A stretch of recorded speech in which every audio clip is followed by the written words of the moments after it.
Dara Bandele, and I'm here with my mother, Kailfa Bandele-Smith, and she's the owner of Dara Skyyn, a skincare business. And can you tell us a little bit about yourself? Yes, hello. I am Kailfa, and I have 4 children. And I became a skincare owner in 2020. So aside from that, I also am a preschool teacher. So I work a full-time job, and I also have my business. Yeah. Okay, so I really brought you on my podcast to talk to you about your entrepreneurship and like taking a step into skincare. So why did you pick the name Dara Skincare as your skincare name? The name is Dara Skyyn because my middle name is Dara, and it's spelled D-A-R-A. So the first letter of all of my 4 children, their middle names, it came from that. So my oldest son's first middle name is Dwayne. My second son, his middle name is Amir, and then I have 2 girls. Middle names are Alta and Rain. So if you put it together in the specific order, it'll spell my middle name. So that's how I came up with the name Dara. It's very unique, very cool. So how did you come up with the idea to start your own business? The idea, I guess I had been having this idea since I was a little girl. I always wanted to have a skincare business. I started off by using my mother's skincare products, and like when little girls would always say they would play in their mom's makeup, I played in my mom's skincare. So I always wanted to have one, but I didn't go that route in school. I went a different route. So in 2020, when COVID broke out and everyone had, to stay home, we had a lot of extra time on our hands. That's when I decided to just go for it and try to see if I could create my own skincare business. Very quick, very cool. So for today, I picked you for this podcast. As you know, for your entrepreneurial experiences, what challenges comes with being an entrepreneur? Like, what's the ups and downs, and what adversity do you have to face? That's a great question. So challenges, it was really challenging getting started. For me, I'm a very private person, so becoming a business owner and trying to get people to know who you are, you have to be more outspoken, and you have to be more of a people person. So that was challenging for me, having to put myself out there, meet new people, introduce myself to new people, and try to create a brand. So that was challenging for me. Some of the ups, some of the things that made that easier for me, I just realized that the people who I looked at who already had businesses going, they were really outgoing, they were easy to talk to, and they had to do a lot of public speaking and getting to know people. So I knew that if I wanted my business to grow, I had to be more like them. Oh. So who's some of the people that you looked up to, or some of your entrepreneurial friends?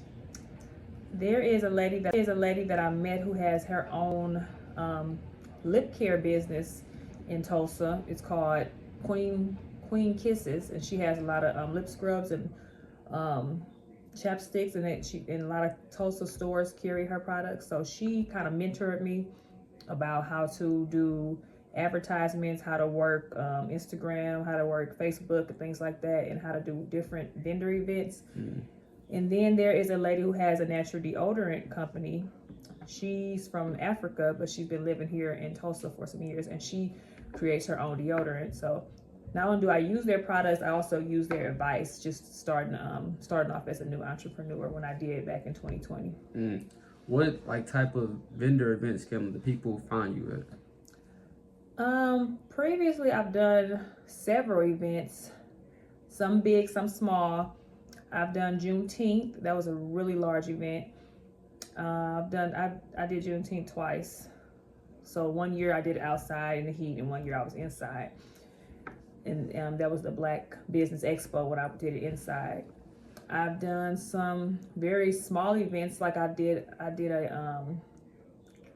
there's this lady who owns a winery here in Tulsa, and she has a business place where you can go and set up different tables and sell products there. So I've done her business, and I don't have anything for the future plan right now, but I have a lot of people that are reaching out to me, trying to get me to be involved in their events. So I will keep you updated on that. Sounds like you're going in the right step. So for another question I have is, how do you deal with failures and setbacks with your business?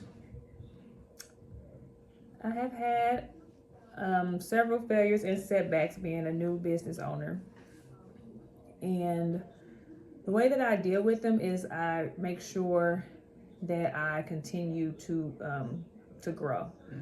So I look online and do research on how people are bettering themselves in their businesses. And also I just make sure that I never give up when things get hard, or when it seems like I'm not getting a lot of business or as much business as I want to get. I try to find new strategies, and I just try to make sure I keep on pushing. Yeah, I know that you read a lot of books. Is there like any books that relate to that or help you with that? Yeah, I do read a lot of books. I read some books for entertainment, but I do read a lot of books for growth as well. One book that I am reading right now is called, what is it called? It's called The Four Agreements, and I'm reading this recently, and I've been reading it over some time now. And one of the things in this book that really helps me, and just helps me with everything that I'm going through in life, my business, just my life in general, is that it says to never take anything personal. So that's really big for me, because if you don't take things personal, you know that if someone is acting in a way that you don't like it, or they don't want to deal with you, it's more than likely it's not about you, it's about them. So if you have that mindset, it's easier for you to keep going. Talking about life, I know that you work at CAP, a school here in North Tulsa. How do you maintain a work life while managing your business? It is not easy, because I'm also a mother of 4. So I working a full-time job, and then coming home and working another job as being a mother is already difficult. And then to add having a business on top of that is can be extremely difficult. But it's all about balance. So when I'm at my 9 to 5, when I'm at the school working, that's what I'm working on there. But after that, I don't bring any of that work home with me. When I'm at home, it's all about my family. And on the weekends, I split it between my family and my business. So it's all about just balancing things out, so that you're not stressed, and so that you're not stretched too far or too thin. So essentially you have 3 jobs, 3 big jobs. That's correct. So what changes have you made for your business, like strategy-wise, over the past few years? How did you grow in, everything you've done?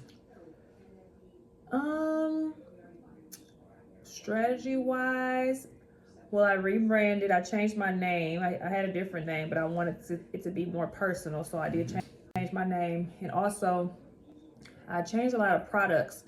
I have some products that I noticed were getting more attention, and instead of having 10 products out at once when it's just me working by myself, I focused on the most popular, maybe the 5 quality and popular products, so that I'm not working hard creating and making things that weren't selling as well. So I'm just focusing on have a star product, and then I have some products that are behind that product, but I don't have like 10 to 15 things available, because it would just be too much, and I don't have that manpower right now. So, okay, so for the next, I got a follow-up question. Where do you see your business leading into in the next 5 years? Where do you want to see you in the next 5 years? I would like to see my business going in the direction of being carried in local stores here in town. There are some people who I've worked with in the past who have been reaching out to me about putting my products in their stores. So that's something that that's in the works, and I hope to be in several stores within the next few years, and just making a bigger name for myself and getting more recognition, and being able to reach more people beyond the state and even beyond the country. So I'm just looking to grow. When you say stores, you mean Black-owned businesses or Black-owned stores? Yep, Black-owned stores, and even barber shops. I have this barber friend who has his own shop, and he's been asking me to put some of my products in his store. And then there's a lady who owns a candle shop. Just people that I know who open up their own stores. They talk to me about carrying my products in their store as well. That sounds like a big step for Dara Skyyn. Yeah. Okay, so how would you describe your company's success so far?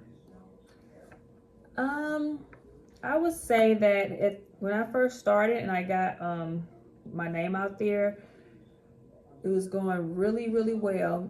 But I did take a break from the business when I rebranded. So I feel like I'm trying to get back out there and trying to build that momentum back up so that people know that I'm the same person. I have the same great products. I just have a different name. So I'm just trying to continue to grow and get my name back out there so that I can grow bigger.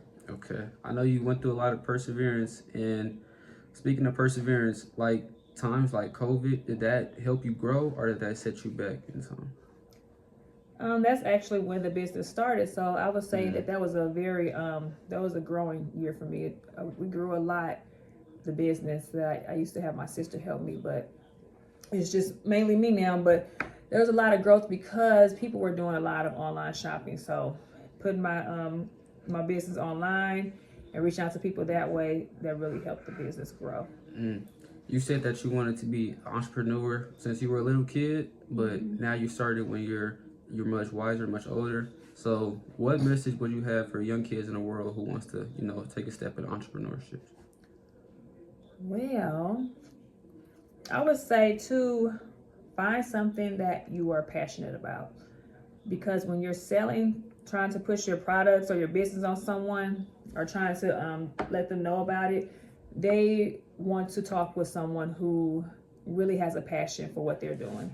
So whenever I'm talking to someone about skincare, they can see that it's really a passion of mine. I've been doing natural skincare since I was a teenager, created my own products, and it just goes back to loving what you do and, talking to people, getting people in your corner, asking questions, finding someone who's been doing it. So finding a mentor, that's a good step to take. Don't try to do it by yourself. I would say always look at what you want to do and then find someone who's doing it, so someone that you want to be going in that direction that they've gone in, and talk to them and just learn from them. So be passionate about what you want to do. Okay, so is there any way that people can find you? You got a card or? I do have a card. I have a card right here. Is this my business card, Dara Skyyn. It says spreading peace and love through skincare, because it's natural skincare. It's very healing for your skin. It's great for sensitive skin. But my Instagram and Facebook is on the back of the card. It's just Dara Skyyn. Skin is SKYNN. And then I also have the website, which is www.daraskyyn.com. Okay. That's how you can find me. We'll put that link in the description below so you guys can buy your own skincare from Dara Skyyn. So I want to thank you for your time today and for coming out and teaching the audience about your entrepreneurship and your skincare business. Thank you. I appreciate you choosing me to be one of your guests, and thank you to your beautiful audience as well. Okay, remember to subscribe and like, y'all. See y'all on the next one.